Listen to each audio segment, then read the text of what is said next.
All right. Well, again, welcome everyone. Today is Wednesday, March the 22nd.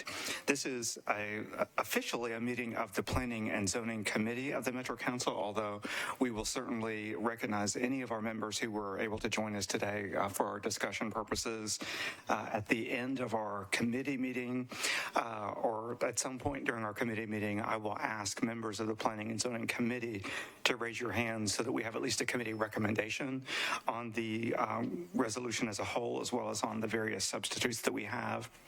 And just as a reminder for the viewing public, we in the Metro Council, we take a recommendation during committees, but the actual vote is that sort of counts is the one that happens on the floor. And that meeting will take place at 6:30 p.m. We will need to have 27 members present to vote at that time. But so for purposes of the Planning and Zoning Committee, I'm going to go ahead and run through the roll quickly. Councilmember Bradford is present, Councilmember Gamble, Councilmember Hager, Councilmember Parker is present, Vice Chair Rutherford, Councilmember Sepulveda, Councilmember Toombs, and Councilmember Welsh. So at least as of this moment, we have 9 that are present, which is more than we need for a quorum. So with that, I will go ahead and get started.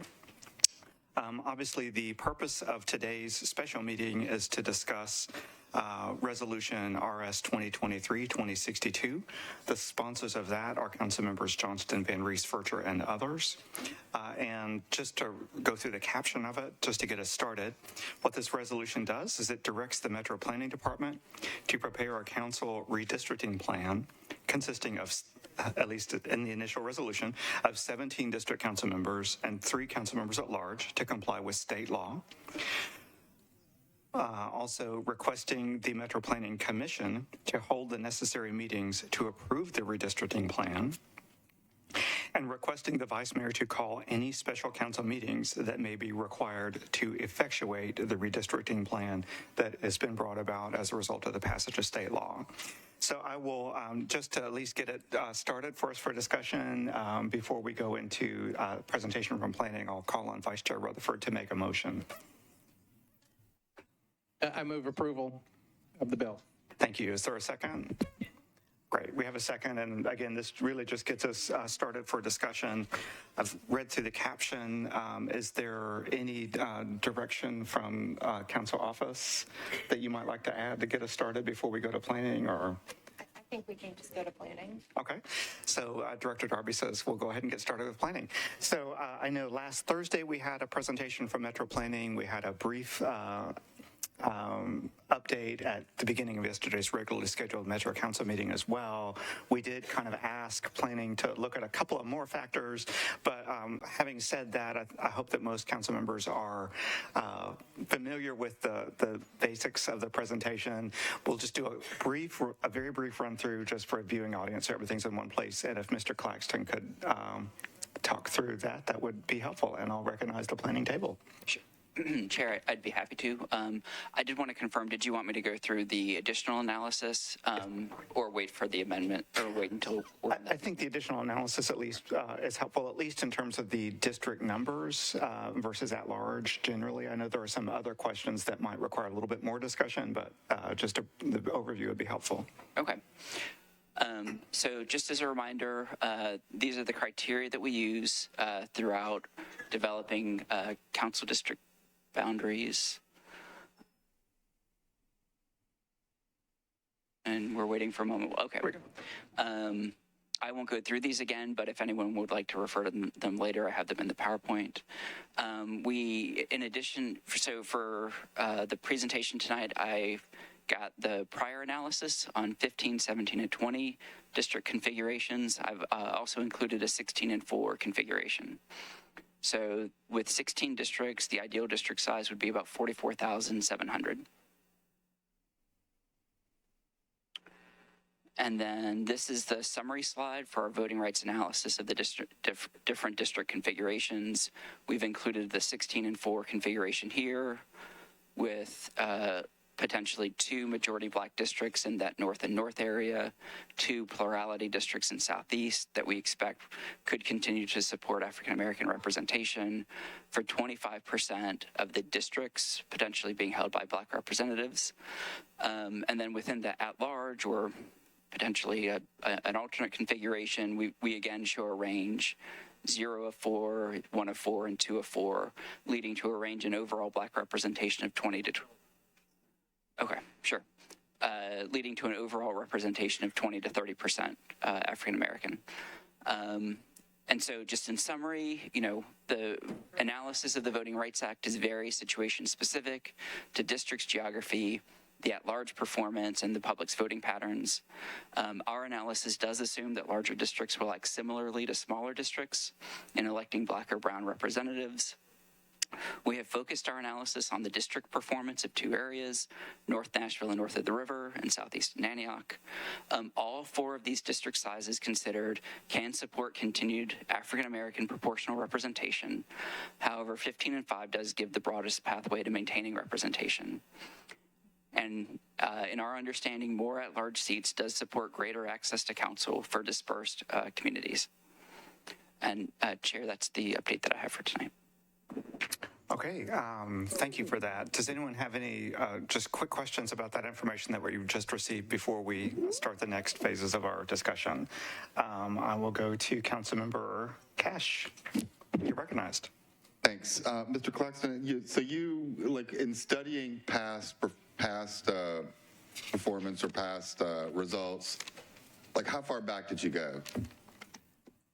That is primarily looking at the current districts with the expectation that if we have a district that has a similar population, not exactly the same population, but the similar population with similar demographics, it will perform similarly. But it is looking at the current council. I mean, it seemed like you went back at some point. You were talking about at large and minority representation, and you kind of went back and counted. How far back on that did you go? We went back to 2007 to 2011, that council term. Okay. And I guess partly I'm wondering if minority representation has, in the last, I'm really kind of 30 years or so, improved in Davidson County, whether it be in district or at large. Going back, we haven't checked further back than that, so I couldn't say. Okay. And have you looked, and you, in coming to some of these conclusions, you looked at some past performance, but was there any kind of looking at demographic trends going forward and how those might impact? We do try to keep that in mind, but as we balance districts by population, we have a pretty narrow window to be able to take into account sort of future demographic change. I think I said in the first meeting, one way to look at it is sort of stacking factors. 50% plus 1 for a majority, 5% for registration rates, 5% for voter registration. You could kind of think of sort of ongoing demographic change as another stacking factor. So I think that's something we would think about as we develop districts and see what is the overall level of makeup of that district. Gotcha. Also, you, like, when you got the visual up on the screen, you gave us a number, 44,700, and that was an ideal for how many districts? So that's, I've put that back on the screen. That's for 16 districts. Okay, I missed that.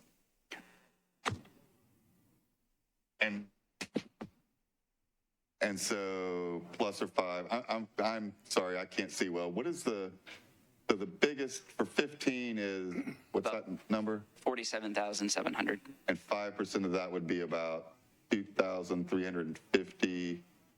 Okay, thank you. Mm-hmm. Thank you for that. One thing, actually, Mr. Claxton, if you wouldn't mind just reviewing for us as well, I just want to make sure that we get this in and don't forget about it. But we do have some community engagement opportunities that are scheduled next week. If you could also run through the kind of calendar of what the planning department hopes to do in order to meet the compliance with the deadline that's before you. Sure. So we anticipate releasing draft maps Friday or Saturday. Monday, and along with that, we would have a online interactive tool in which people could look at the map or maps and leave comments, see what other people have commented on. And then Monday through Thursday, we have a series of public meetings. Monday, I believe we are at Hadley Park from about 10:30 a.m. until 7:30 p.m. Tuesday, we're at Metro Planning's offices at the Sunny West Center, where Planning Commission meetings are held. In the Metro office building, where our offices are, again, about 10 until 7. Wednesday, we're at Southeast Community Center from 10 a.m. to 7:30. And then Thursday, from 11 to 7 p.m., we're at Madison Library. And then at the conclusion of those, what happens? And so upon that review with the public, we would anticipate preparing a second draft of any map or maps to be released by Monday, April 3rd, and have 2 additional days of public review, primarily at our offices and online, in anticipation of the end close of our 30-day deadline. And then is the Planning Commission itself meeting during that week? So we have not set that meeting yet. I know that falls very closely to the hearing date that Director Dietz mentioned yesterday. And so after we've released the second version, we're going to assess where we are. Okay. That's helpful. Thank you so much. Does anyone, and I know I've got Councilmember Gamble in my queue, does anyone else have any kind of just scheduling questions for planning right now? All right, seeing none, I'll go next to Councilmember Gamble. You're recognized. Thank you, Chair. Can we go back to the slide where you show? Thank you. That's it.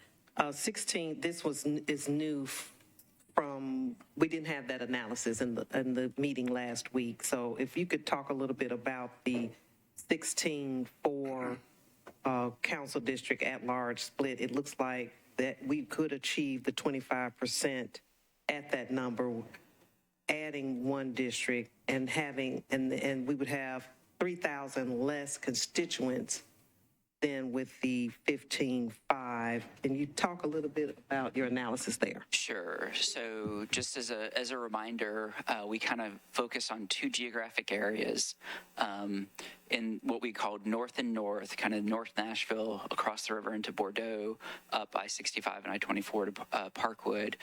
We looked at the African-American population in that and compared it to the size of the ideal district size under different configurations to see what likely population could be, how many majority black districts could be supported by that population. And so, we think that it's likely we could only find 2 majority black districts at 15, 16, and 17, but we'd likely be able to achieve a third at a 20 district configuration. And then we translated that over with likely 2 districts in the Southeast that would be plurality with no majority group. If they perform similarly to the past, we'd expect kind of those 2 could sustain continued African-American representation. And so those 2 or 3 from North, those 2 from Southeast, kind of the overall district representation at the 16 district level, those are 4 seats that would be 25%. And then for us, it becomes more uncertain how 4 at-large seats would function. And so we've shown a range of 0 of 4 African-American, 1 of 4, 2 of 4. And then the overall representation on council ranges from 20 to 30%. That's in line with the wide range that we show for a 17 and 3 configuration. As I said, all of them can kind of find a path to that 25%. It's just, to a certain extent, how council sort of weighs the likelihood and the opportunities within each configuration. Thank you. So with the 15 and 5, we get 2 out of 5 would be the 30%, 1 out of 5 would be 25%. So having 5 at large, even if we only had 1 African American, that would get us to that 25%. Whereas with the 16 districts and 4 at large, 0 of 4 would be 20, 1 of 4 would get us to 25, and 2 of 4 would get us to 30. Am I reading that right? That's correct. And one of the reasons I've been describing 15 and 5 as a broad pathway is partly out of our concern that simply using the historical performance of 35 districts as a guide to the performance here, we think that's a reasonable basis to look for, but we recognize there's some uncertainty there. And so with the 15 and 5, if one of those 4 districts doesn't perform as expected, there's still the chance that sort of the continued performance of 2 of 5 would sort of make up for it. So that's why we talk about it as kind of a wider path. Okay, thank you. All right, next I see Councilmember Benedict. You're recognized. Thank you, Chair. Along these lines, I'm curious what 15 district sizes and then 5 super districts don't know if you've contemplated that at all. We have contemplated the idea that you could get a super district configuration with 15 and 5 as well. I think when we're at the point of discussing the super districts, I'd be happy to present our analysis on that. Yeah. Thank you. Next I have thank you, Councilmember Bennett. Next I have Councilmember Rutherford and then Councilmember Allen. So sorry about that. Thank you. I think Councilmember Benedict may have stolen my thunder. I was going to ask something similar in regards to the 16-4, but it also fits with the 15 and 5 in terms of, has the Planning Commission looked at any scenario in terms of how potential super districts would perform? Just in my own experience serving in the Southeast, if the Southeast were its own quadrant, if you will, its own super district, there's a pretty fair chance that a minority would be elected to serve that district. And the same could very well be true with a Northwest quadrant, if you will, or Northwest super district. So that gives us the possibility under that scenario of having 50% of our super districts, if we have 4 of them, being represented by minorities. Mr. Claxton, at some point, we can have a discussion about the super district idea, and for that, I would like to hear from planning, but also hear from Law Director, Mr. Dietz. I just want to, at least for the moment, just kind of focus a little bit more generally on things for planning before we start going through some of the nuances, I guess, but we will definitely get to the criterion of super districts. It's my understanding from Mr. Claxton that some analysis has been performed, and when we're ready to go into it a little bit in more detail, we can. Anything else, Councilmember Rutherford, at this time? Okay. Next, I have Councilmember Allen. Thank you, Mr. Chair. This is such an important discussion to be having, and I think part of the wonderfulness of this current council is our remarkable diversity among a lot of different minority groups, including Muslim and Latina, that we haven't necessarily addressed yet. So I'd be interested to know if your analysis can also bring in the possibility of having as many other kinds of minority as we have been able to achieve with the current configuration. The primary analysis that we can present is based on the published redistricting census data, which is only by race and ethnicity.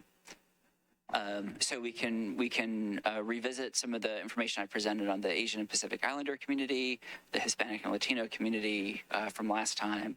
Generally, I think the Asian and Pacific Islander community may reach the size threshold to contemplate a district, but doesn't have the geographic compactness.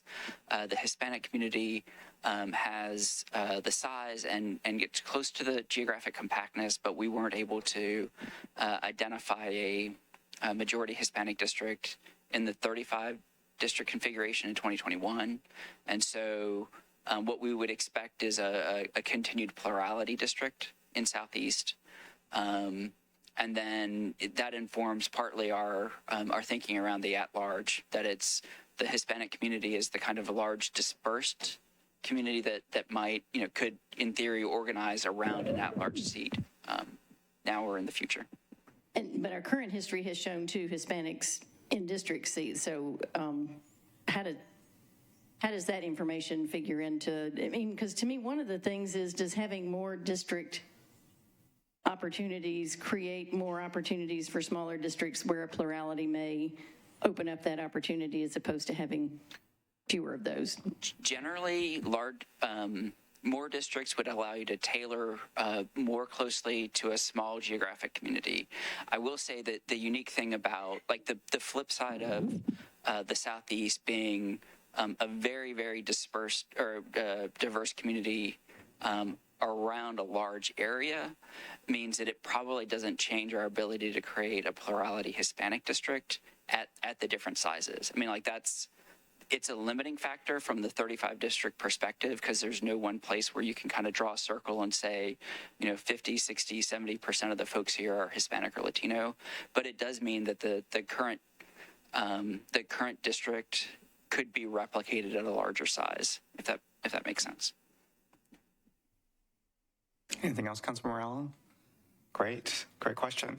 Any other questions about generalities for some of these concepts? Give everyone a minute. Having said that, I will, if it's okay, then go to the discussion about the super district idea for at-larges, and if I can call on Director Dietz to talk through how that may work and may or may not work. That would be great. Okay, thank you, Mr. Chair. So we always start with the charter, and the charter does not provide for super districts. It provides for 35 districts and 5 at-large seats. So by introducing the super member concept, you were creating something that's not in the charter. So then we turn to the statute that says that the council shall take any legislative action required to effectuate this act. So it turns to the question of, is it critical, is it required for the council to adopt these super districts for purposes of implementing that fact? That question could certainly give rise to litigation. Someone could say, no, it's not required, and we would have yet another lawsuit. So that's a potential concern. The other is that we already have several candidates in the at-large race, several of whom are in this council. And they have raised money, they've appointed treasurers. Any one of those at-large candidates could potentially be a plaintiff and sue to set aside the plan, saying it's contrary to the charter. So I'm just raising these as potential concerns so you go into this eyes wide open. Thank you, Director Dietz. And so just to be clear, if a candidate were to become a plaintiff, their litigation would be directed at whom exactly? Who would be the defendant? The litigation would be against the Metropolitan government, the Metro Council, and we would typically be tasked with defending that litigation. Okay. Thank you for that clarification. Just wanted to be clear. So the first hand I believe I saw for the super district question, actually, thank you for reminding me, for Mr. Claxton, we've heard a little bit of the legal side from Mr. Claxton. If you can maybe provide some of the demographic analysis side of how that might work, since folks are interested in that as well. Sure. Just to start with very basically kind of what our understanding of the super districts are is that you would have some members with quote unquote super districts that are larger geographic areas composed of groups of individual council districts. So as we kind of looked at past performance, my standard caveat, performance within the super districts is less certain given the greater change from the current districts. We also, as we try to think through how this might play out in practice, in effect, we'd be creating 2 sets of districts with the redistricting criteria applied to the individual council districts on the one hand, but we would also have to think about how the redistricting criteria to this apply to the super districts as well and how those interact. So what I'm presenting here assumes it's a high-level analysis. It is not a detailed district level view. It assumes some flexibility or luck in grouping districts. And so with a 16 and 4 configuration, that's 16 council districts, 4 super districts, each composed of 4 council districts. We would expect a North and North super district would have around a 35% African American population. And then a Southeast super district would have around a 48% non-white population. There is a little bit of weirdness with the math here, where comparing 16 districts to 15 districts, the 15 district size, as you all saw earlier, the population of each district is larger. However, because the configurations into super districts puts fewer of them together, the super districts are smaller. And so with a 15 and 5 configuration, what we'd be looking at is 5 super districts, each composed of 3 council districts. The North and North super district would be potentially around 44% African American. The Southeast area, we might be looking at a non-white population around 59%. Now, obviously, this will depend a lot on the makeup of the districts themselves. These numbers could move up a little bit or down a little bit, depending on how they fit together. But this is the analysis we've been able to bring to this question so far. And so, Mr. Claxton, just wanted to keep that in mind. If maybe we could go back to your previous slide that had the that one. So with that one, under 16 and 4,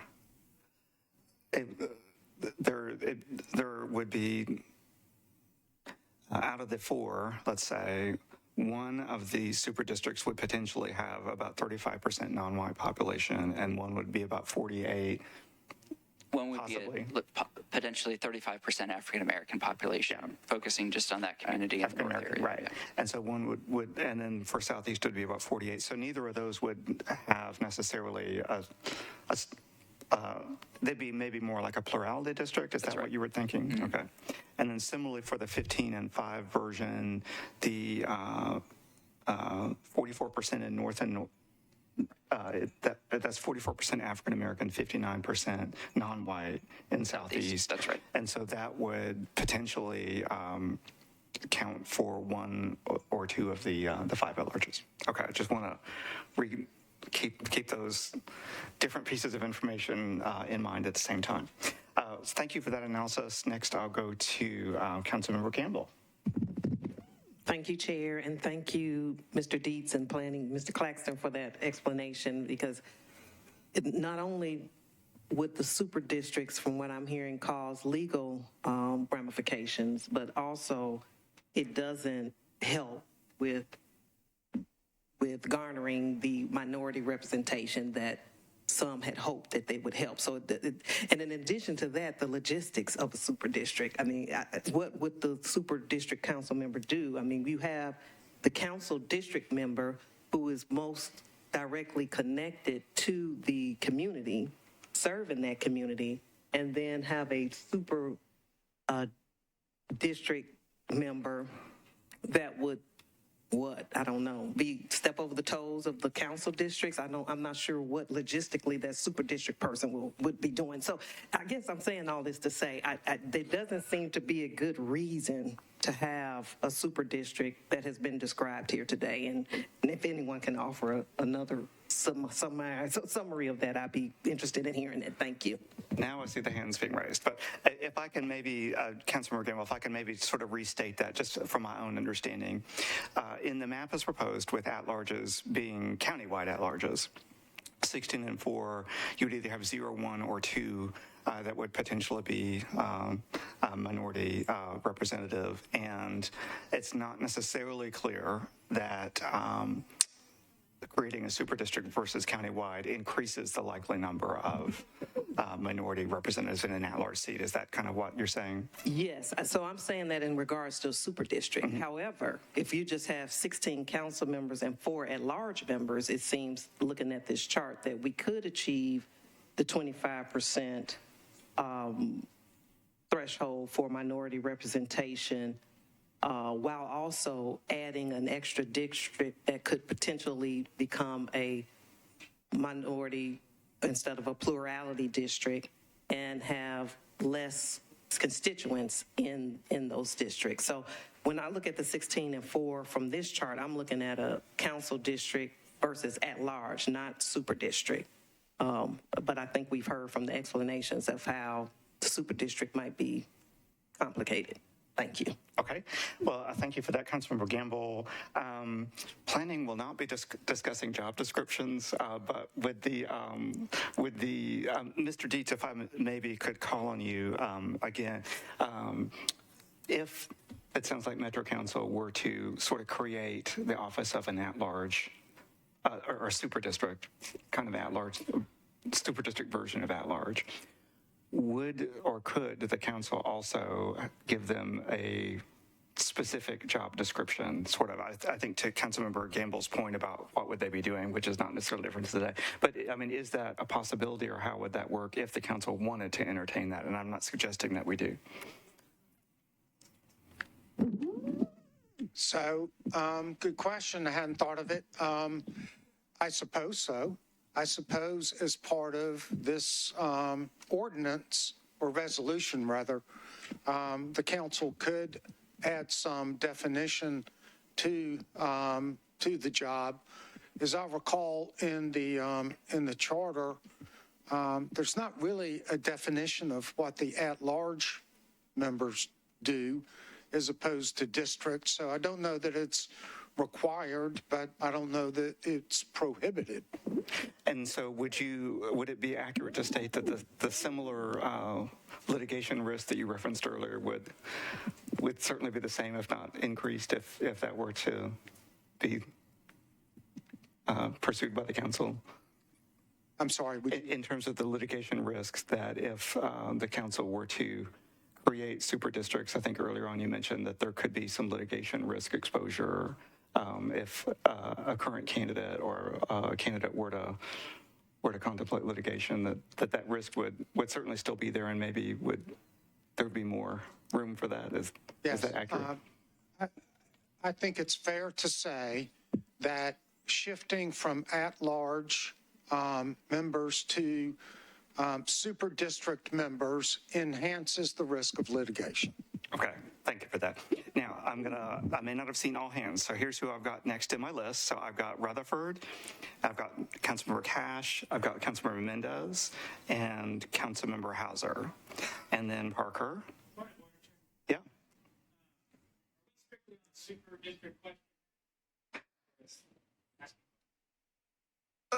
We're kind of on the super district stuff at this moment again, but after the super district, okay. So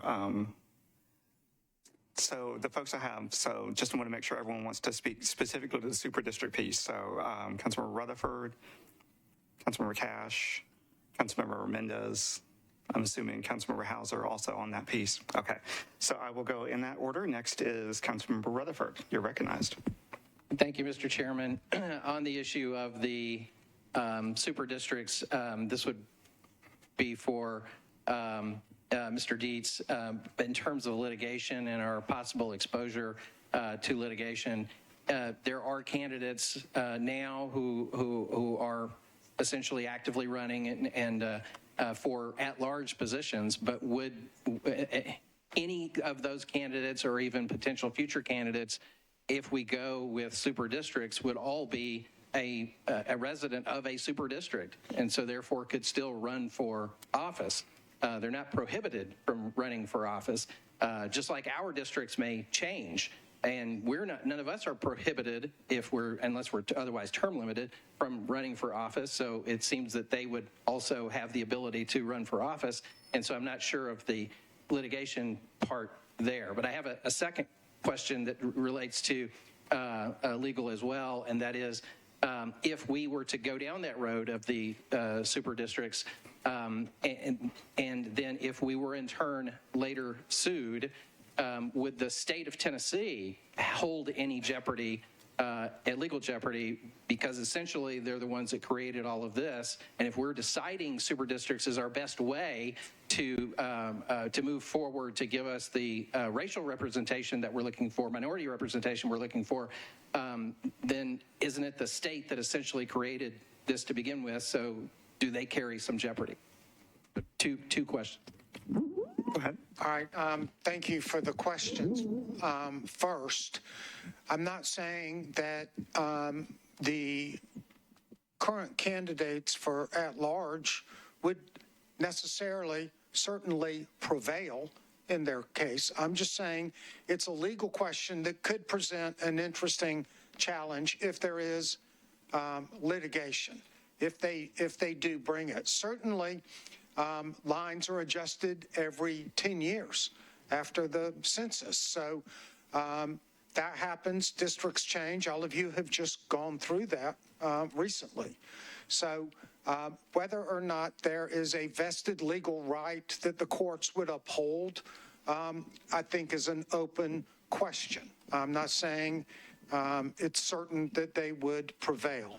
You do have candidates who have raised a lot of money for that. There could be some legal issues about the transferability of funds that would have to be worked through. There are lots of things to work through with that.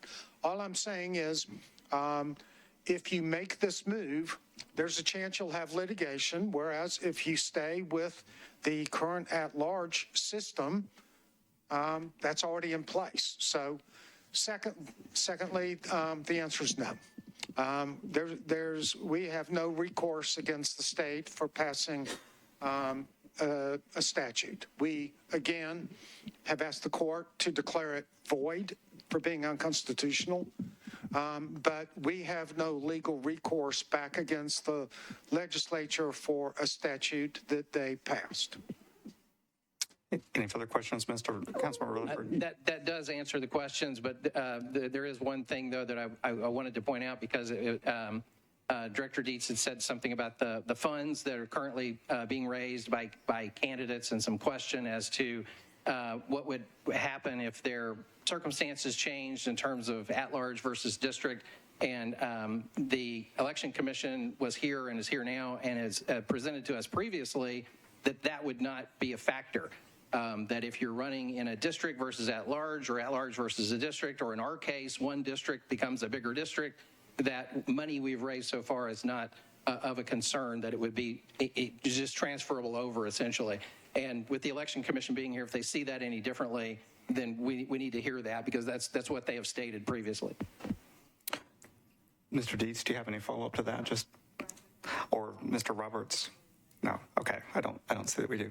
All right. So I will appreciate that comment. I know we'll continue to have discussion. And just keeping an eye on time, it's about 5:15 right now, so we're still very early in our discussion, and I hope this is really helpful. We do have several substitutes. There's some degree of overlap on all these topics, and so I wanted to have as much of a general discussion as we can before we take up each of the substitutes. But I do want to leave about, if we can, at least 5 to 10 minutes of discussion for each of the substitutes, so that we make sure that we have a good consideration of them for our recommendation. So we will move to that a little bit later on, but for now, we're still good for timing for a discussion. So next I have Councilmember Cash. There you go. Thank you. I'll try to be fast, but I got about 3 things. First, these at-large seats are not supposed to be geographical, and I understand that there have been stated, for the record, some concerns about how those elections and have ended up geographically. But I have 2 at-large members that are constituents of mine, and I can tell you that they both focus on city issues. And if there's something that's district related, they kick it to me. But they are looking at we have, in our districts, we have different issues and different perspectives than maybe other parts of the city. And I think it's the at-large member's job to sort through that. And I think this term and in the past, but especially this term, our at-large members have done a good job of that. And so, we're kind of proposing or exploring making something that was not intended to be geographical and turning it into something geographical. And I kind of have concerns about that. Although I do understand the concern about, hey, this time it kind of ended up the Southwest is heavy on folks. I would suggest, that there are other considerations that might relate to why something might turn out that way. I'm not asserting or denying anything, but it takes a lot of money to run and win an at-large seat, and I don't know, but that could come into play as well, and I don't know if that's related to geography. But, one thing to consider, if this is something we're going to consider is, and we are interested in equity, is some form of public financing for at-large races to lift some folks up that may not be able to raise, 6 figures. But that said, based on what Mr. Dietz has said, and based on this, unreasonably fast timeline, I'm just going to say for the record that I'm not going to vote for anything related to these superdelegates because there's just not time to talk about it thoroughly.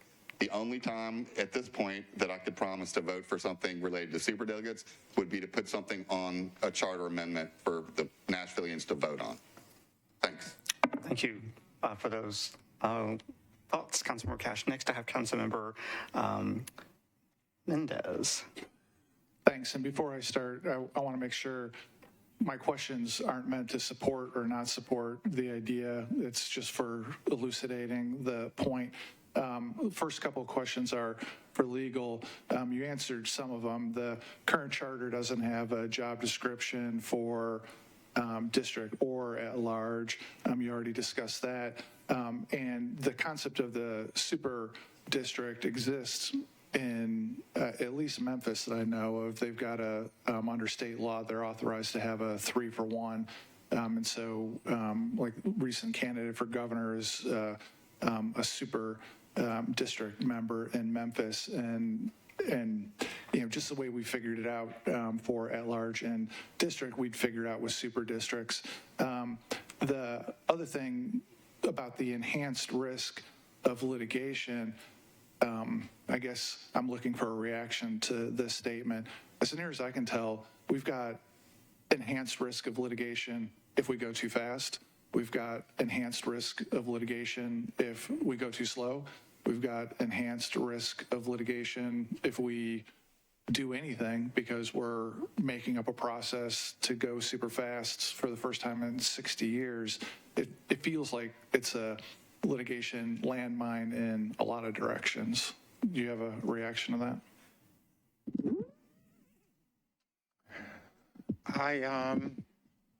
I can't disagree with that.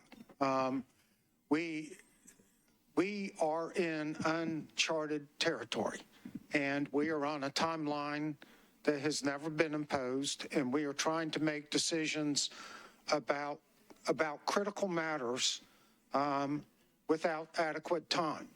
And that's just the truth. So take Voting Rights Act, for example. Those Voting Rights Act cases are based on highly fact-intensive, detailed analyses. And the question is, even if the Planning Commission does the very best job they can in this timeline, and I sincerely appreciate their focus on the Voting Rights Act because I think that's important to everybody in this chamber. But even with their expertise and focus, is there enough time adequately to evaluate the Voting Rights Act? I fear there's not. And so I think it's fair to say that your proposition is true. If we have a deadline, the Planning Commission has a deadline it must meet. This council can decide whether or not it is going to meet the May 1 deadline. That is discretionary, but whichever way the council goes, if the council wants to do something and pass something in terms of a new map by May 1, there could be litigation no matter which path it takes. All right, thanks. And then question for Mr. Glaxton. I just want to clarify, I think I've heard you say it a couple different meetings now, that when you have the charts up about possible racial splits among different choices, we should underscore possible, that you guys are talking about general 100,000 foot probable trends that are highly contingent on how maps would actually be drawn, and we haven't gotten that far yet. Is that a fair statement? Yes, yes, that's right. All right. This is just, again, I'm not in favor of this idea or against this idea. What I'm opposed to is kicking it to the curb after 60 hours after it got introduced to us. But we can talk more about that when we get to deliberating. Thank you. Thank you. Thank you, Councilmember Mendez. Next, I have Councilmember Hauser. You ready? Come on now. There you go. Okay, thank you. Yeah, one of the questions that I have is in regards to the super districts, in that it appears that there would be more likely a connection between providing services to our constituents under the super district plan than just general at large, because the more at large seats we have, the less representation each individual voter has, because each district is going to be larger. So instead of serving 20,000, we're now serving almost 50,000, which is actually more than the population of most of the counties in the state. But that's a side matter. But so it seems to me when we're looking at all the various balls we've got to keep in the air to try to make this work, one of the things we need to realize is the fact that there's lower representation per voter the fewer districts we have and the more at large. So if we are going to have at large, we need to, as a body, come up with how is that going to be served, whether that be something that's written in the charter or whether we call it a super district or what. But I would be much more in favor of saying, okay, each at-large person is to be a support person for X number of districts, or something that still means we're going to be able to serve our constituents properly. I'm very concerned with increasing the number of at-large seats from 3 to 5 or 3 to 4 or whatever without some sort of definition about what those at-large people are going to do. Well, thank you for that comment, Councilmember Hauser. If I can call on Director Darby just for a quick question. And we're not quite yet there. I hope to get there here in a few minutes, but we're not yet going through a deliberation and committee recommendation on the resolution or the substitutes. Is there anything that is before us for today's meeting that does kind of specify if at-large positions were broken into superdelegates, for instance? I know we have a couple of substitutes that do that. Is there anything before us tonight that addresses kind of roles and responsibilities of a district versus an at-large superdelegate? Councilmember. No, the substitute resolutions and the resolution itself do not provide specific roles for either at-large members or super district members. Going back to what Director Dietz said a few moments ago, neither does the charter. The charter provides for 5 at-large members currently, as it's written, provides for 5 at-large members, but it doesn't specify a specific role for those members.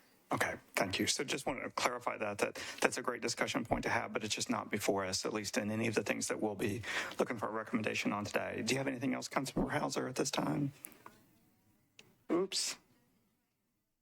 For the various proposals and substitutes, trying to make some sense out of it and making sure that what we're doing is serving our constituents, because that's what we're here for, not looking good in front of the cameras. Okay, thank you, Councilmember Hauser. Next, I've got Councilmember Allen. You're recognized. Thank you. This has been said to some degree, but I'll reiterate the parts that I agree with and then add my own piece to it.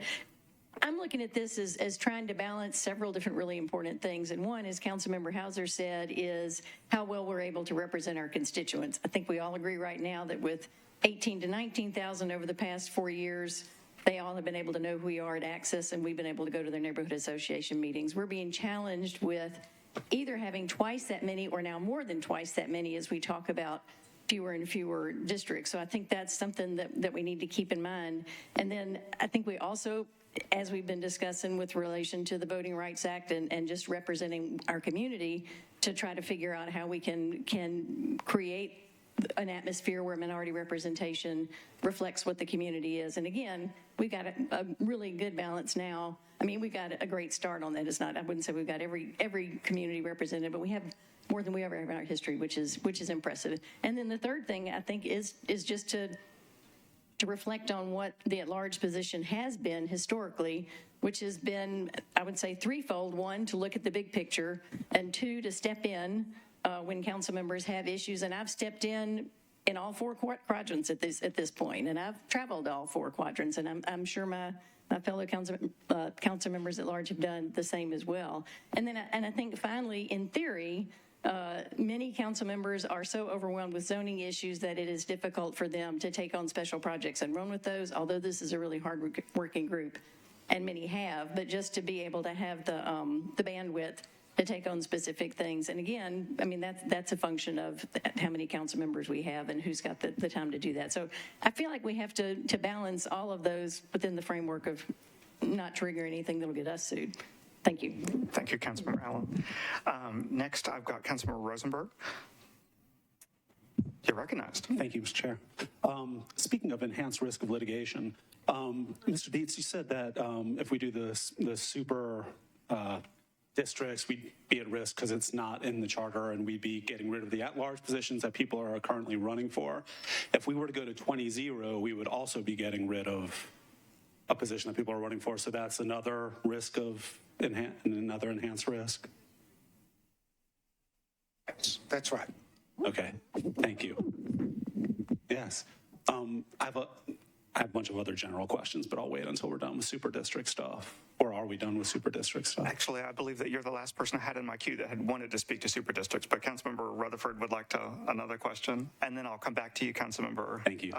Rosenberg, and I know Councilmember Parker had wanted to speak on generally. So next, I'll call on Councilmember Rutherford. Thank you, Mr. Chair. Just when we thought we were done, I have one more on the super districts. The question was raised as to what the role would be, and it's pointed out that the role of the at-large now is not defined as is the role of the district member, not either in terms of that the difference between the two is not defined in the charter. I think if we went down the road of the super district, I think the role would essentially define itself in the sense that a super district would give the district member, the regular district member, an automatic partner to work with. It would also provide for automatic coverage, if you will, when the regular district member was not available or was ill or something to that effect, where now it needs to be appointed in many of those cases. And it would also give constituents essentially 2 council members. And right now, constituents don't feel like they have 6 council members. They feel like they have 1. And so this would change that dynamic, and I think that would be another positive. Thank you.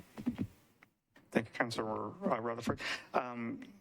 Councilmember Henderson on the super district question. All right. Go ahead. I appreciate Councilman Rutherford's clarifications and points, but I did want to ask Ms. Darby or Mr. Dietz, we would love to partner with each other. I think we see how that mutuality along district lines, whether for infrastructure and otherwise, we're often trying to work in that way, but the state ties a hand behind our back and we are not supposed to communicate with each other. So I would point out to you that in partnership, one would assume that would be logical. But as I understand it, we are not allowed to directly communicate with each other on matters of zoning, pending litigation, et cetera. Could you speak to that, Ms. Darby or Mr. Dietz, please? Yes, you are bound by the Open Meetings Act, which requires that that the public be notified if 2 or more members of a governing body, which is what you are to get together and have meetings to deliberate over business that is or will, come before the body. I appreciate that. I think, again, in an ideal world, if we could kind of optimize and work collaboratively with each other as we would like to do. But I often tell constituents, and they are very surprised the way in which the state constrains us. And so in that regard, from a practical standpoint, while I do appreciate kind of the ideal, that is a concern for me in the super district concept. Thank you.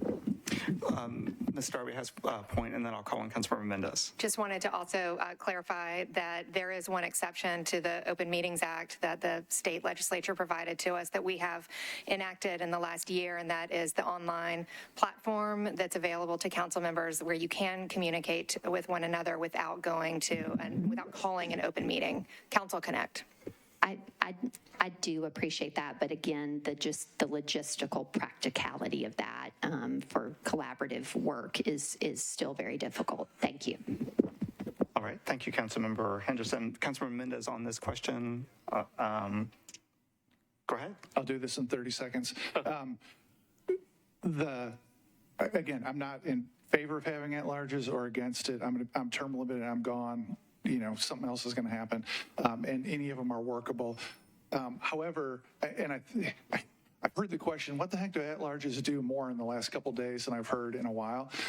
And the thing that's invisible to every district council member that is doing their job is that it's easy to think that the at-large has got nothing to do with their district, but y'all, on a fairly regular basis, out of 35 district council members, there's a couple, 2-3 folks completely asleep at the wheel, and we get a bunch of phone calls all the time, and we don't seek to call folks out and name them and shame them over it, but on a fairly regular basis, we deal with this stuff, and so that's just neither here nor there. Like, as you consider whether there's at-larges or not, like, it's important for the inevitable couple folks who are asleep at the wheel as districts.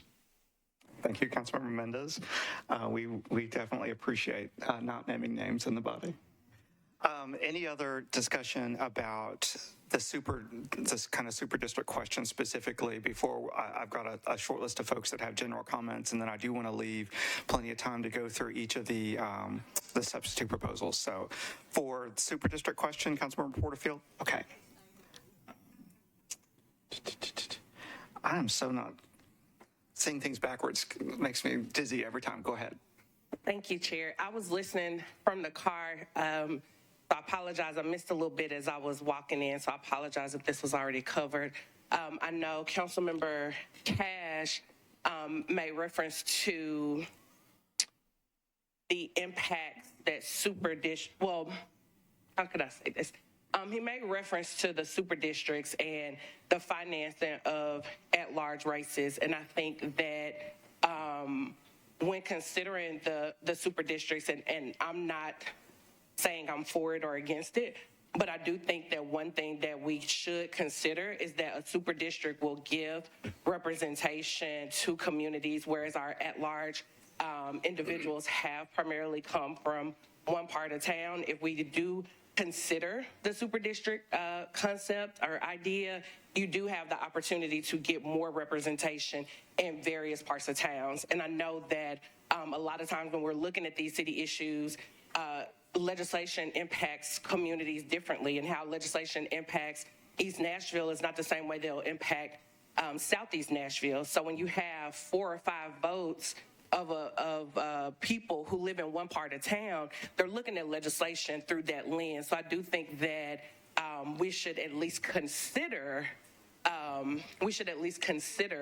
how the super districts can add more diverse perspective, and particularly about the fundraising piece, right? Like, if you're thinking about equity and you're looking at individuals that are becoming at-large members that may live in more affluent parts of town, if we want to be equitable, one way to ensure that we have diversity in our at-large members, not just racial and ethnic diversity, but socioeconomic diversity, is looking at the concept of a super district. Again, I don't know that I'm for it or against it. I think that we need more time to vet it.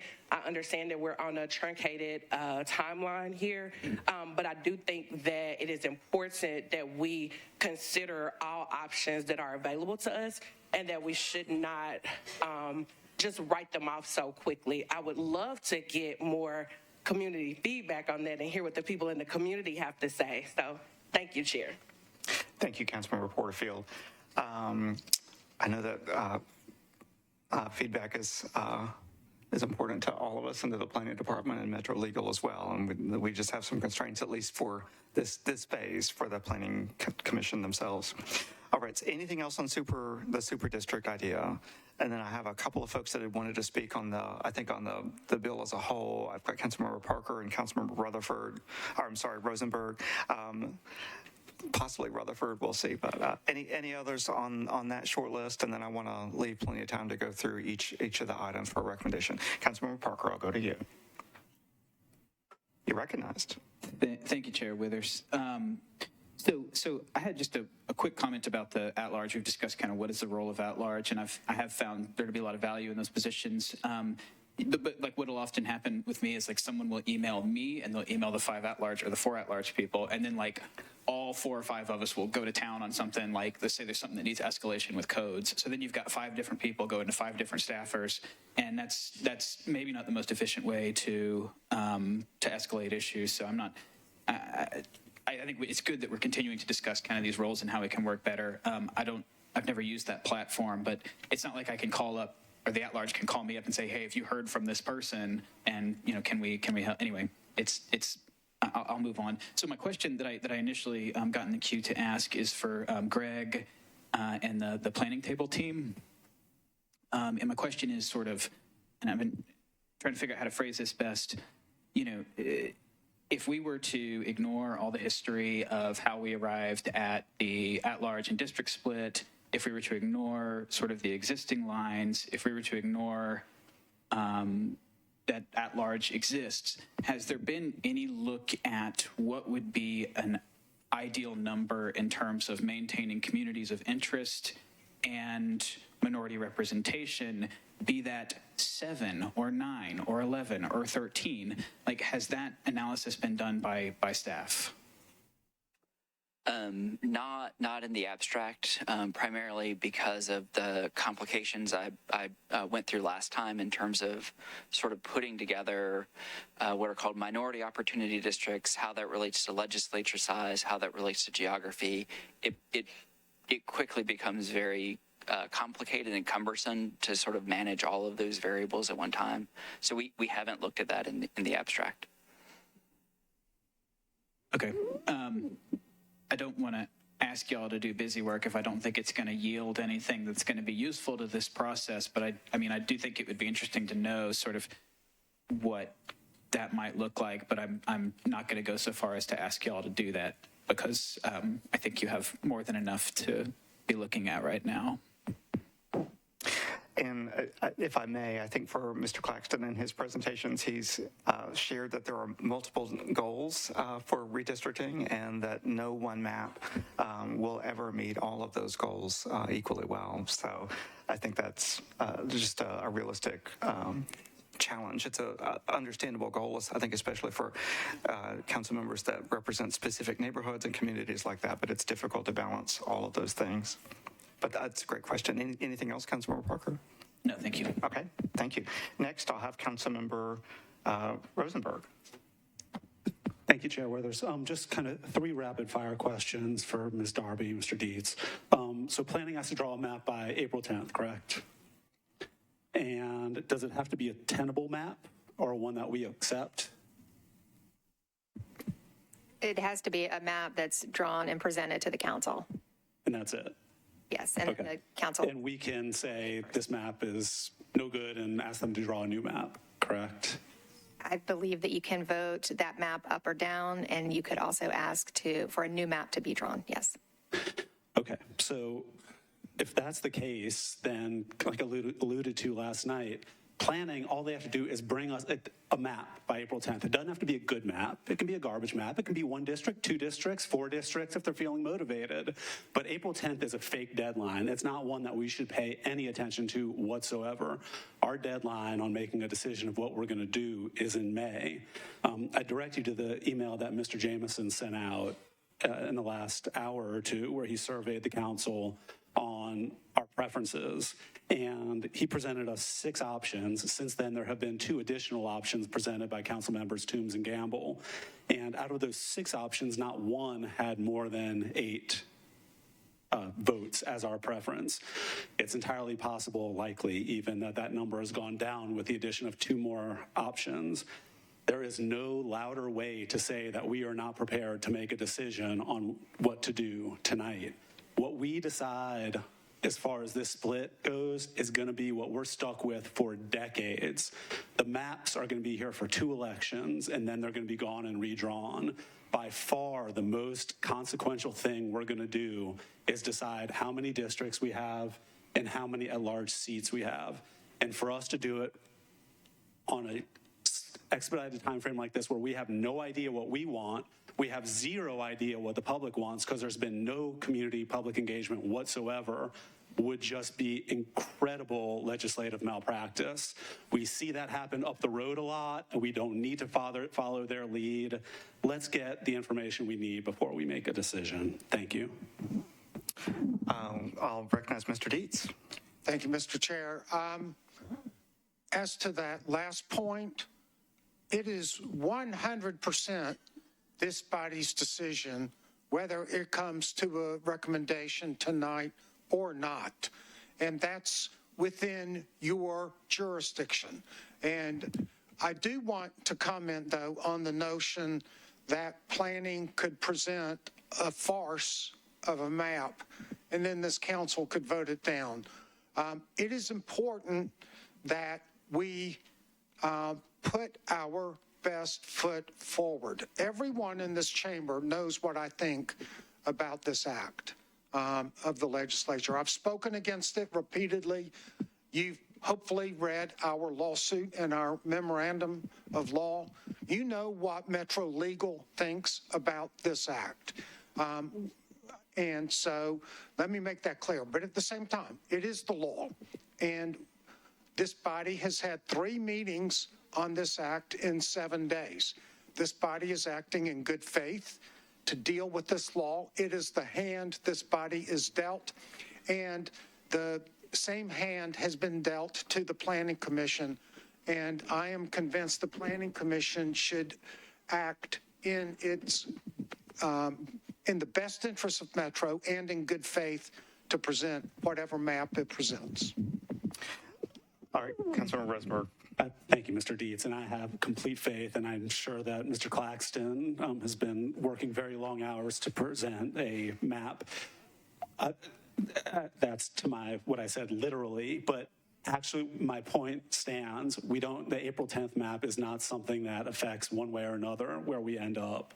This is about getting to where we need to be in May to make a decision about whether we're prepared to move forward or not, and we need community engagement on that very, very badly. Thank you. Thank you, Councilmember Rosenberg. And I've had a few hands that come up, but I still want to respect the order in which I saw you. So next I have Councilmember Welsh, and then after that, Councilmember Gamble and Councilmember Mendez again. So I'll go next to Councilmember Welsh. You're recognized. Thank you, Chair. I just wanted to follow up on something that Councilmember Parker said. Is there anything in the charter that says we can't have 2 district council members in the same district? Like we could have 9 districts and we elected 2 council members to that district, or 10 districts and we elected 2 members?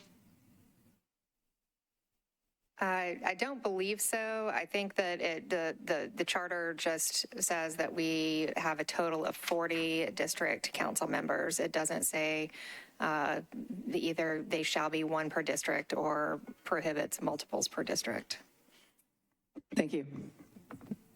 Thank you for that question, Councilmember Welsh. And Mr. Dietz, if you happen to have a response, just let me know. But So, under the state constitution, no district may have more than 3 representatives in this body. But In terms of whether the charter prohibits doubling up on members in districts, I'm not familiar. I don't know whether that would be appropriate or not. I need a little bit of time. I'll be ready to speak about that when the council convenes at 6:30. All right, I'm going to still try to respect the order, at least in which I saw folks, which may not be the order in which you raised your hands. But so that's anything else, Councilmember Welsh, at this time? Okay. Next, I've got Councilmember Gamble, then Mendez, Allen, and Murphy. What's that? Got this. Director Darby has a comment. It actually says that there shall be 35 councilmanic districts currently and 5 at-large positions. So that would equal 1 per district since there are 35 council members. Okay, so next I'm going to go to Councilmember Gamble really quickly. Thank you, Chair. I just wanted to comment on Councilmember Rosenberg's comments. I do understand and appreciate his comments. I think we're all, or most of us anyway, are not happy with the situation of having to make an important decision like this in such a short time frame. However, I think it is important that we make a decision tonight so that the planning staff can continue to do their due diligence in providing something to start the public input part of this. I think public engagement is important. It was very important during the 2021 redistricting process. And unless they have a good, viable map to start that engagement process, there's nothing to move it forward. So I think it is important today that we give them something so that they have direction to start to have a map so that they can start that public engagement piece, which will also help with our final decision of where we need to go. Thank you, Councilmember Gamble. If I may, as a point of privilege, since I worked very closely with Mr. Claxton and with Director Kempf on that redistricting with all of you, could I get maybe some, just very, very briefly, feedback from Director Kempf about, again, like what your department feels like you need from us tonight in order to begin community engagement. That's number one. And number two, what would happen if an injunction were given? What would happen after that? So, Director Kempf, if you wouldn't mind enlightening us on that. Of course. Thank you. So given that the state has given us this task of 30 days with no out, and we do value public engagement, as I know all of you do, then our strong preference would be to get some guidance from you tonight so that we can take that feedback and present it to the public. We will hold public meetings over the next week and also take feedback online. And then if it's to your discretion, if you would like us to come back and present to you our findings, we can do that. We'll work with the council office to ensure that we properly sort of report back our activities. If at any moment we hear from a court to cease our activities, we will immediately. I'm told today that there is a law that requires the planning department to act, and that is why we are acting now, or proposing to act, because we want to follow the law. Thank you. Thank you, Director Kempf. So at 6 o'clock, what I would like to do at 6 o'clock, because our committee does still need to go through the resolution in each item, and that would only give us a few minutes for each, and it will be a little bit of a lightning round. But this is what I've got, and we've got about 10 minutes of discussion. So I've got Councilmember Mendez, Allen, Murphy, Stiles, Young, and Porterfield. So please be brief. And so next is Councilmember Mendez. Thanks. And this is along the vein of Councilmember Rosenberg, Councilmember Gamble, and what the planning department said. I'll start with a question. Just to confirm, like last night, when you say we and our, you're not talking about the metropolitan government, you're talking about your department only. Correct. I only speak for planning. Right. Yes. And listen, I totally agree with our legal director. The law that exists right now requires the planning commission to do something within a month by April 10th. The current law that exists does not require the Metropolitan Council to do anything at all between now and April 10. Nothing. Our job under the new law kicks in after the Planning Commission does its work. And for us to voluntarily cut off possibilities on 2.5 days' notice is, as Councilmember Rosenberg said, legislative malpractice, in my opinion.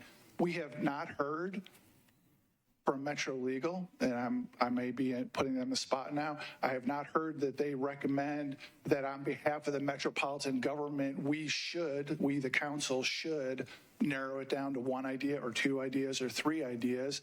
I think we've heard loud and clear that we have the discretion, the full discretion, to pick something at this stage or not pick something. The only mandate that exists right now is the Planning Commission do something. And while I appreciate the desire of the planning department to have it narrowed down, to your own words, to make your job easier, to make the public engagement easier, the idea of cutting off any idea, even the super district idea, without any input from the public is ludicrous. The city, like I said last night, spent 8 years, 2 referendums, 2 charter commissions getting to the thing that we came up with now. This is a once in every 60-year endeavor. The idea of throwing ideas overboard tonight is, when we have no obligation under the state law to do so, does not make sense. Thank you, Councilmember Mendez. And one of the things, if I may, just as also Director Kemp would like to respond, as well as Mr. Deeds. I know this is a fraught topic. What I'm really hoping that we do in our committee is at least make a recommendation on the resolution and the substitutes. I think the question of whether the council needs to act at all is best discussion for the actual council meeting, because we're just making a committee recommendation on the options and not on that generally. So go ahead. Yeah, I mean, we've had Councilman Rosenberg, Councilmember Gamble, and you specifically asked the planning department, whether we should act or not. So we're already talking about whether we should act or not at your invitation to the planning department. So, you know, we need to, it's not fair to leave the impression that we have to act when in fact there's no mandate for us to act under the state law. And respectfully, I appreciate that point. I would ask that for the purposes of providing direction to the planning department to meet their deadline, that we entertain that in our committee, and then we have discussion about whether to act at all on the floor. Director Kemp, go ahead. So just to offer a little bit of perspective, and I hope that many of you will know this and appreciate it. In 2021, there was so much deep mistrust and frustration because of what was happening at the redistricting at the state level. And it was so important for our department to try to build trust and credibility with our own process. And I think Mr. Claxton and the team did that. I know you all weren't happy with all of our decisions, but I hope you felt like we listened and we worked to build trust in the decision. Councilman Mendez, I think the reason that I keep restating this is that because of this law, if we don't receive feedback, and I don't say this as a threat, I just don't want you to be surprised. I'm anxious to not leave any member of this body surprised by the steps that the planning department is going to take to try to meet this law. And so that's the reason I sort of keep restating. I would prefer to get feedback from you. But if we don't, I feel compelled to get community feedback, and the best way I know how to do that is to rely on the analysis that the staff has given. And for one reason, I don't want to pick and choose. If you are as divided as I've seen Mr. Jameson's poll, and I've heard from Councilman Rosenberg, I don't want to be in a position of choosing arbitrarily. We would like then to rely on the analysis, and I would just rely on what Mr. Claxton and my own team has said until this body felt that it was more comfortable. I can put it that way.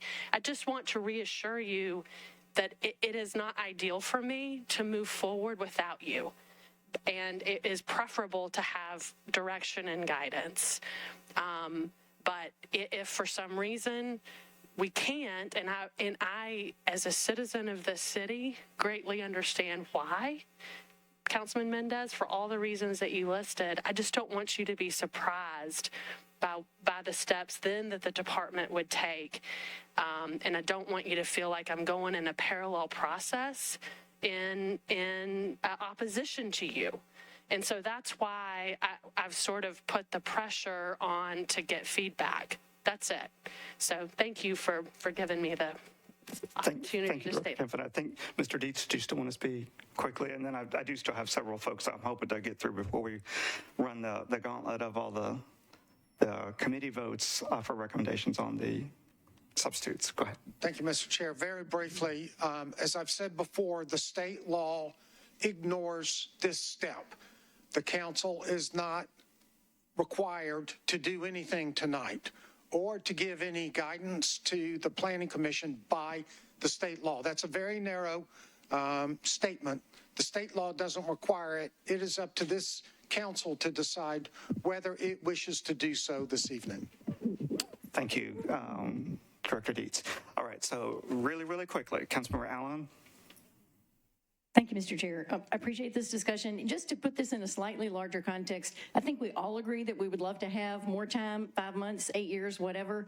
Is there anything that would prevent us from going through an orderly charter revision process next year, whoever's elected, to come back and have a community engagement process that says in 2027 or 2031 or whatever, we may reconfigure our council, whatever limit we're set to, whether we have been freed and we can go back to 40 or 20 or whatever, and because at some point I think we have to reconcile the charter with what's out there, seems like. So is there anything that prevents us from going through an orderly community engaged charter process down the line the way we want to, and just acknowledge that we owe it to, I think, the planning department and our constituents to give them a good community engagement process in the week that we have? Thank you. I'll let Mr. Dietz answer that question, but I do want to kind of remind people to try to get back to the actual substitutes that are before us, but thank you. Thank you again. The answer is yes. The council may do exactly what you discussed going forward to try to create an orderly process for charter amendments for the next council in 2027. And the statute, the new state law specifically recognizes that you may do that subject to the 20-member cap. Thank you. Thank you, Director Dietz. Next, I've got Councilmember Murphy. There you go. Am I on? Okay, thank you. Mr. Dietz, can you repeat earlier, did you say that the state constitution or state law, what prohibits you can only have 3 representatives from a district? Can you say what you were saying about that again?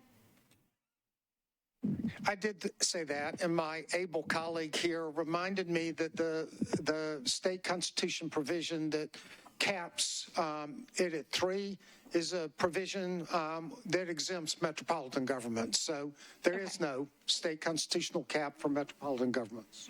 Okay, wanted to verify that. And then also, I did want to, I know that, I guess I will say this because I may have to leave early tonight, but I do think that I have been shocked at how few people know that this process is going on. They know that we are shrinking, but they have no clue that we have to decide that. Talking to people over this past week that are extremely engaged, they had no idea we're choosing it. Speaking to political operatives who are working on campaigns were even unsure that we were actually doing this. I think looking at our inboxes, people are not aware, otherwise we would have tons of those in here. And I wish there was some mechanism where, I mean, the mayor's office has polled us, but that we could poll the public before we started down the path, because I do think it is very difficult for the Planning Commission to kind of be up in the air about this. But I'm also concerned that these substitutes that are before us, that we're just kind of pulling numbers from the sky, that we do not have someone who is specialized in, I mean, the mayor's office has polled us, but that we could poll the public before we started down the path, because I do think it is very difficult for the Planning Commission to kind of be up in the air about this. But I'm also concerned that these substitutes that are before us, that we're just kind of pulling numbers from the sky, that we do not have someone who is specialized in in voter turnout, in voting statistics, in voting district lines drawing, and all of that kind of stuff, making recommendations to us. And I wish that we had some sort of scientific data or research behind any of the options before us. And so I am worried that we are about to deliberate on something that we are not fully that we have not fully thought through. And so is it an option tonight to eliminate some? I mean, I know I've heard other colleagues say they don't want to take anything off the table, but is it planning, and I'm sorry if you've already said this, but if we narrow down, I guess this would be what Councilman Rosenberg enjoys and is going to hate that, well, I'm going to hate that I say this, is there some sort of ranked choice voting thing here that we could do where we pick our top couple of options to give y'all, to just give you guidance? And I already hate myself, Dave. But is that, I mean, would that be more helpful than us totally deferring tonight, Ms. Kemp? Go ahead. Don't want to touch the ranked choice voting thing. So if you think back to the work sessions that we did in 2021 with the public, basically the best way we know how to get good feedback from folks is to sit at a computer with them and talk about where we've placed lines and why. That is really frustrating to this body because we have not had the conversation about how many districts do you want, which I'm hearing and sensing from you that you want first. And so we know the best practices for getting feedback on sort of the configurations that we're putting forward and how we have created the districts. And what I mentioned last night, Councilwoman, and thank you for asking the question, is that I think it would be difficult for the public, just any individual members of the public, to sit down and work through many, many maps, right? Because you're sort of... Many being the, what, 7 options? What about 3?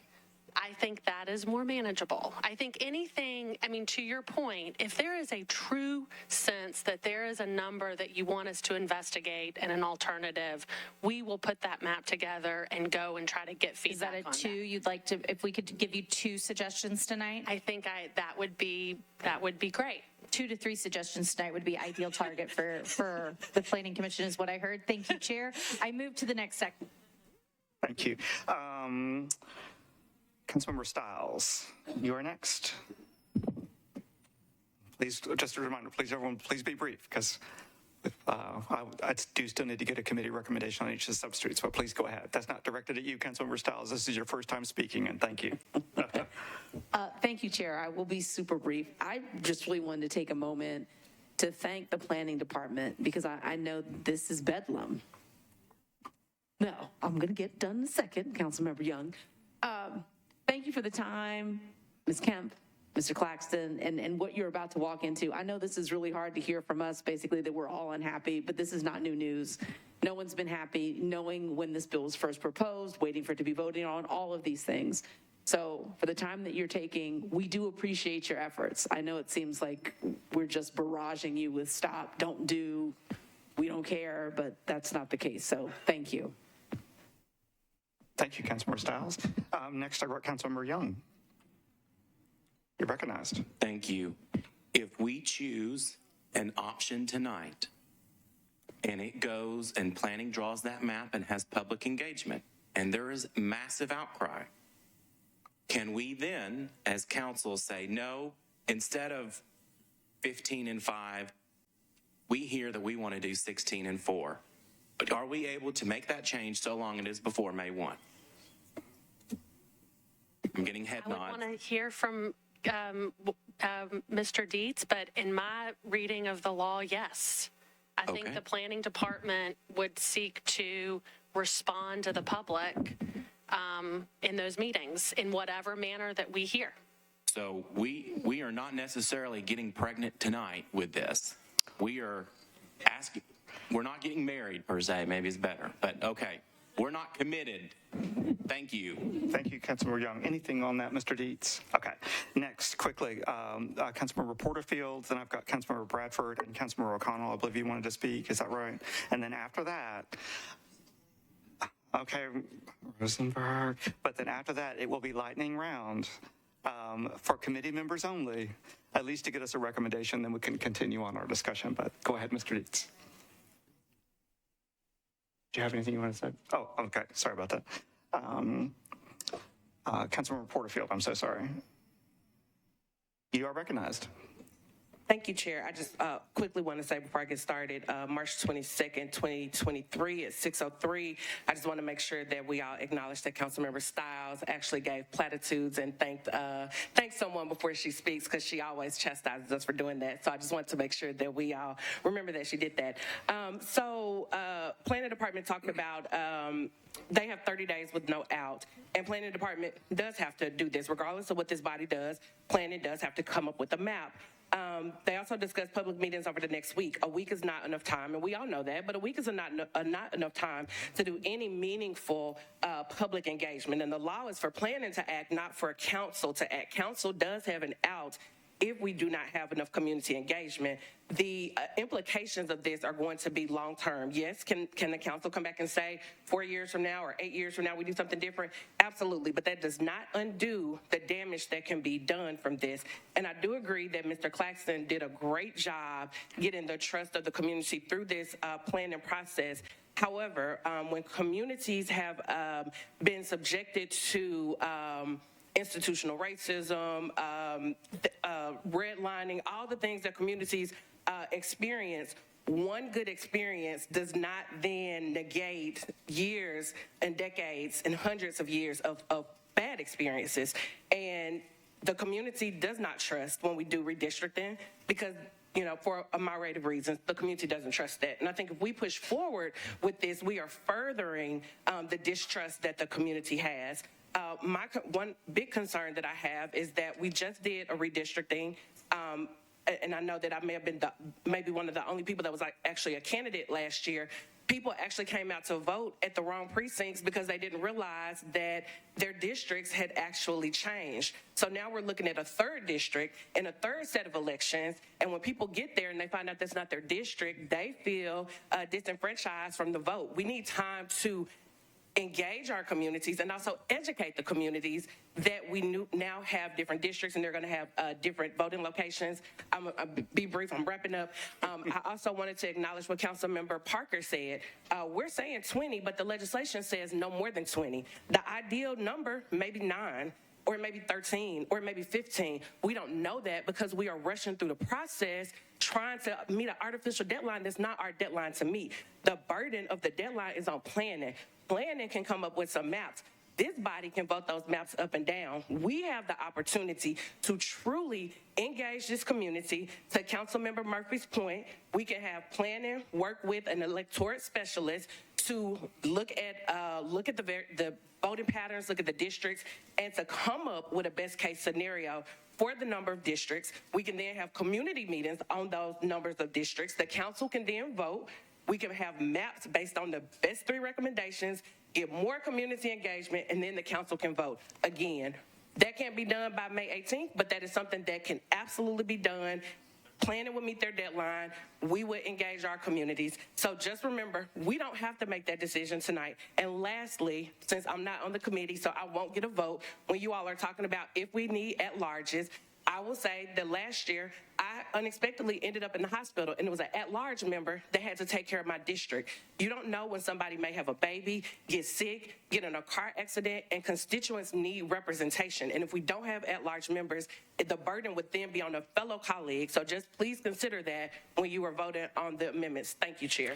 Thank you, Councilmember Porterfield. And just one thing, just as a point of clarification, I need to get a committee recommendation on the substitutes. Everyone will have an opportunity to vote in the meeting once we start the formal meeting in a few minutes. Just wanted to clarify that. Next, I think Councilmember Rosenberg has worked out a swap with Councilmember O'Connell. So Councilmember Rosenberg, you're next, and then Councilmember O'Connell. Thank you. 2 very quick things. To Councilmember Young's point, the issue is that if we wait to decide at the beginning of May that we don't like what we came up with tonight, there's zero time for engagement at that point on a map at all, and Greg's going to be pulling on all-nighters for a whole week again.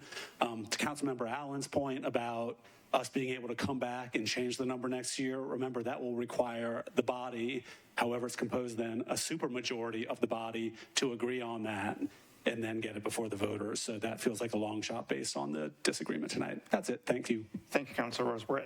And I forgot, I've got Councilmember Bradford, and then I've really got to wrap this up and get committee recommendations. So Councilmember Bradford, you're next, and then Councilmember O'Connell.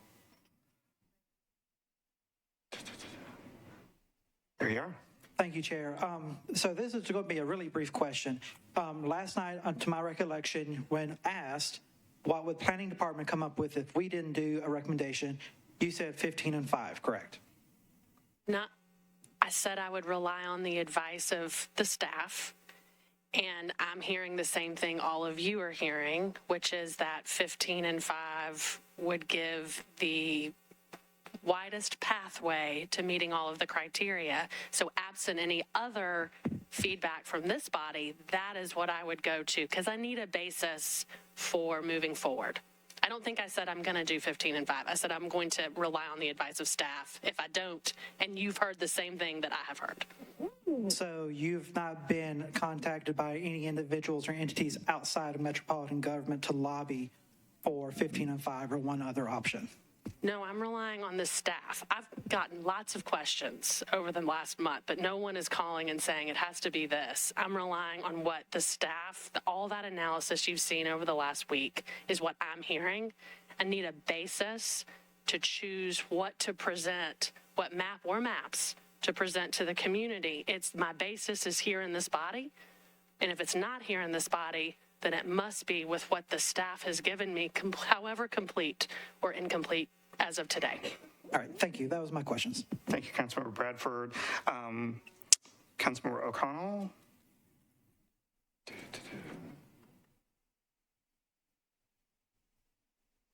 There you go. Thank you, Mr. Chair. No worries, and I apologize for being late. We had some complicated household childcare logistics to arrange, but I listened to most of the earlier conversation in the car, and I think I want to pull on a few more threads. There is talk of who is kind of got the chief obligation for doing which parts of this, and then how we most effectively come up with it. I'm also interested in the conversation about goals, I guess. I'm thinking about this from the standpoint of what is the guidance we're trying to give to planning, and then what is the guidance we want to turn around and give to our own communities. And so that leads me to two questions. And one is,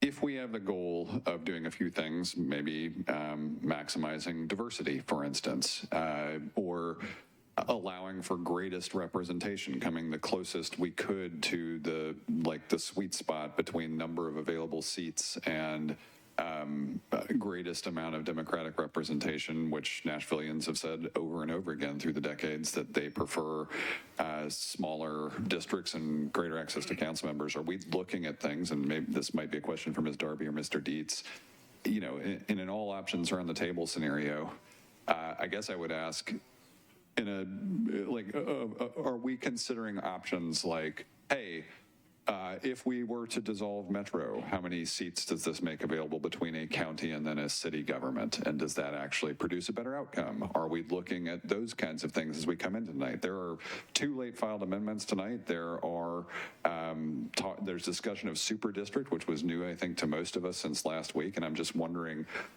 how far we should advance this conversation before offering guidance to planning. And Again, I'm not sure if this is a planning question or our legal counsel or Metro legal question of where should we originate the best of the ideas and kind of synthesize the goals.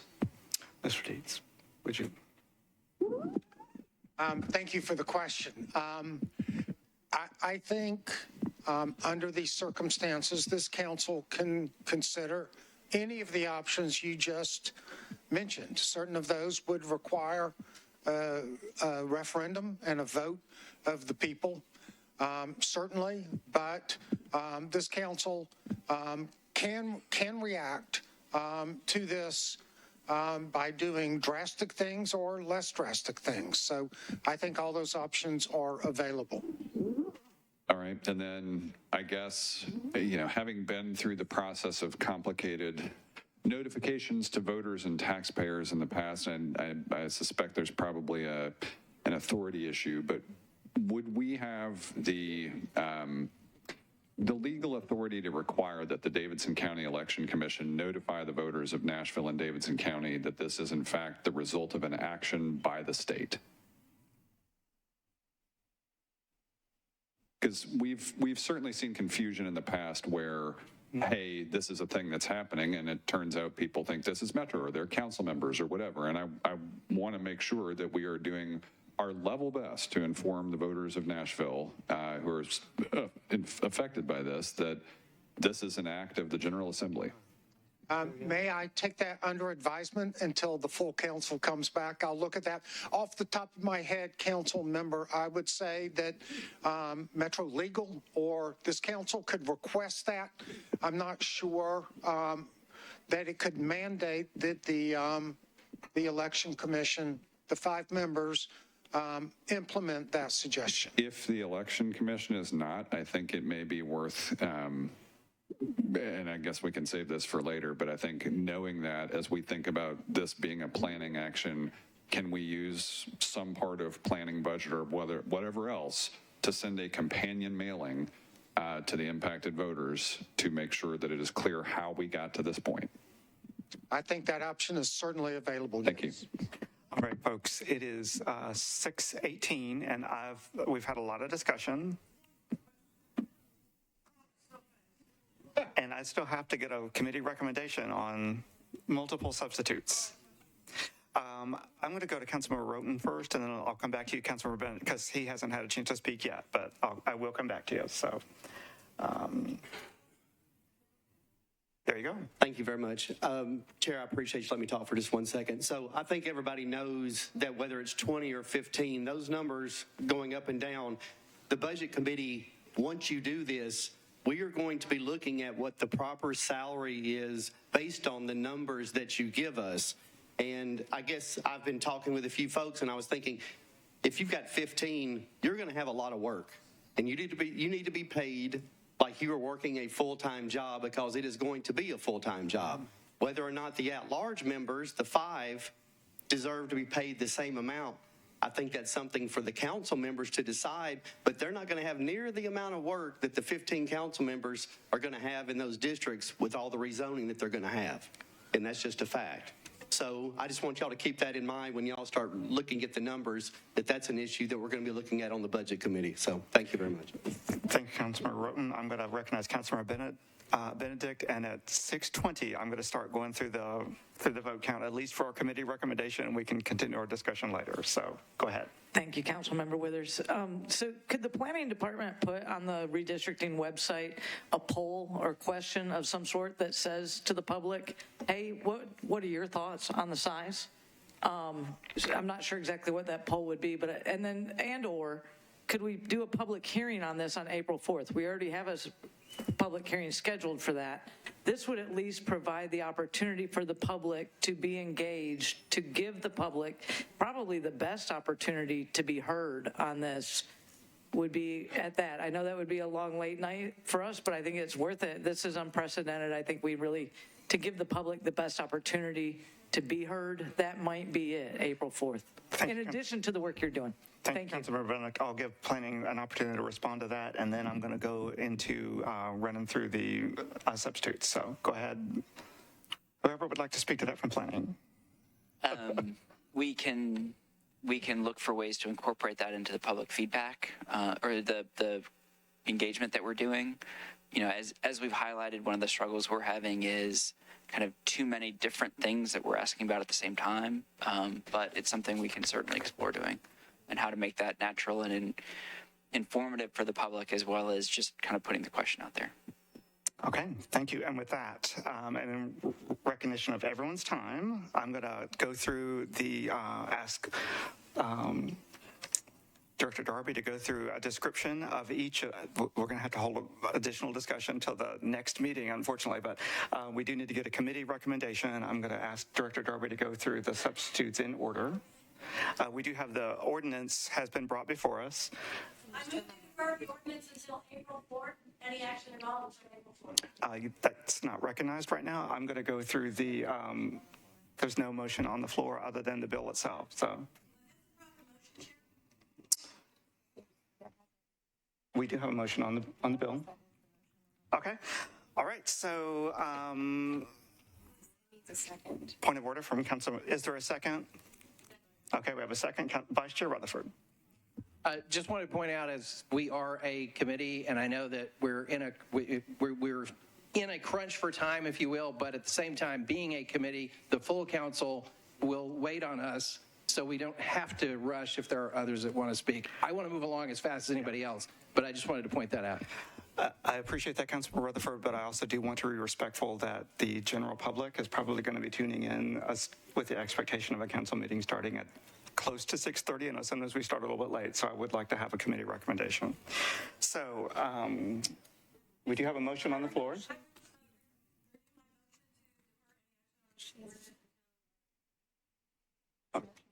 So we have a motion to defer any action until April 4th. And this will be hands for Planning and Zoning Committee only, please, because this is our recommendation.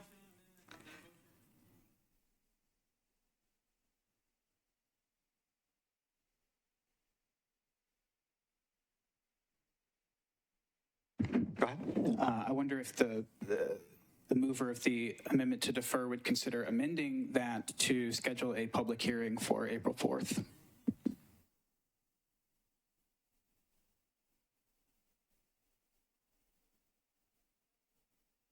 To include a public hearing on April 4th. So no action taken on this bill until November 4th and a public hearing on this on April 4th. Is there a second? April 4th? We didn't say April 4th. Okay, so Planning and Zoning Committee members only. I'm going to restate the motion from April. I'm going to restate the motion just so everyone's clear from Councilmember Welsh. So as I understand it, there's a motion to defer action on this item from the council until April the 4th with a public hearing on April the 4th. Is that correct, Councilmember Welsh? So we would have a public hearing and then we would take action at that meeting. Any other discussion on that motion? I will recognize council, and at this point, I really am going to need to limit it to committee members if I can.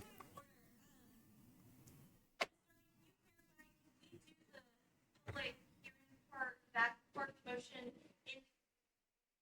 as a July, because I know that takes a different count.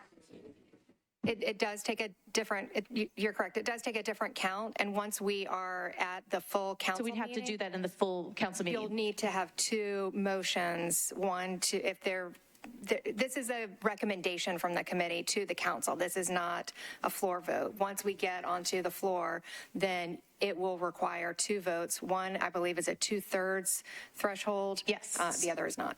Yes, so we would need 2/3 on when we get into the actual meeting to have that public hearing. So no one leave the room. Thank you. Any other, Councilmember Van Rees, did you want to speak on the motion? Go ahead.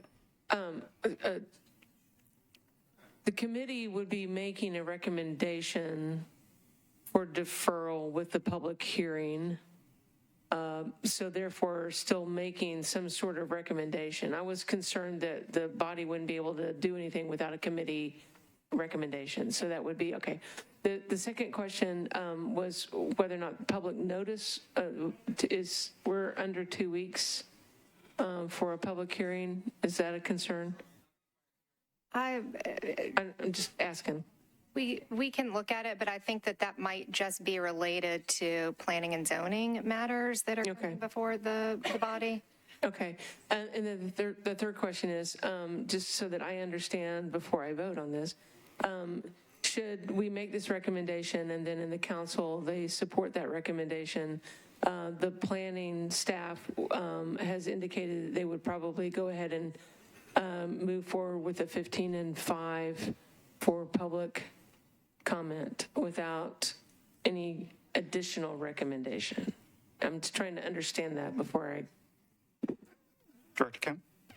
So if I don't have any feedback from this body, I'll refer back to what my staff has said about the best path, and I think we've all heard the same thing. Okay. So I would release the maps so that I can, for purposes of getting public comment. And then if at any time this body came back during the time frames, if legal tells us we can do it that way, then we will incorporate whatever feedback you give us. Okay, But thank you. yes, starting on Friday or Saturday, that would be our plan. Thank you.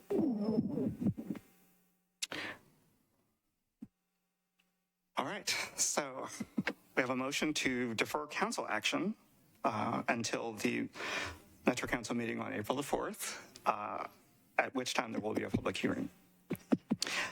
So Planning and Zoning Committee members only, because we'll get the chance to vote for this in the regular floor as well. All who are in favor of that motion to defer action to April 4th with a public hearing on April 4th, please raise your hands. And this is PZ committee only.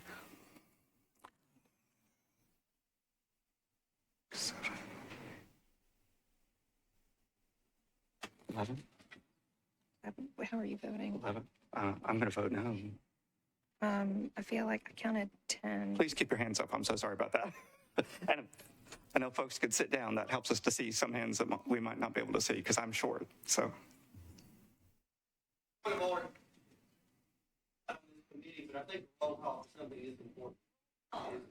Okay. I'm more than willing to do that. So, Councilmember Bradford, just holler it out. Bradford's an aye. Gamble? No. Hager? Yes. Murphy? Yes. O'Connell? Parker? Vice Chair Rutherford? Sepulveda? Toombs? Ben Reese? Welsh? Chair votes no.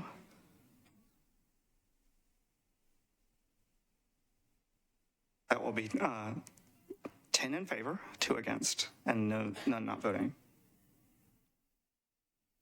Director Darby, what other business do we have before this committee?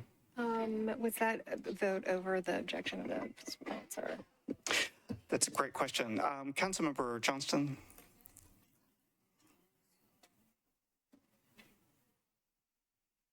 Since this is your resolution, I know you're not on the committee, I failed to ask you this. We had a motion to move your resolution as submitted for discussion. Is the vote that the committee just took, Planning and Zoning Committee, is that with your support or over your objection? That's over my objection. Okay, thank you.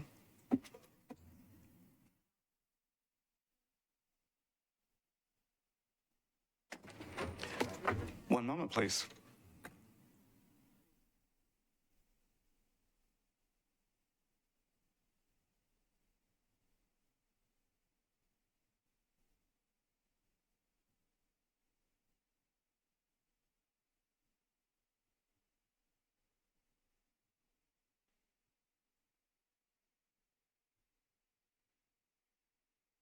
All right, everyone.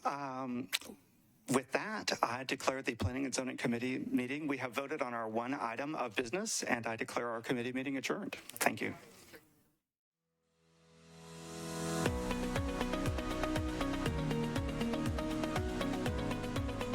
This has been a service of the Metro Nashville Network. If you would like to see this presentation again, or for more information on this and other programs, visit nashville.gov.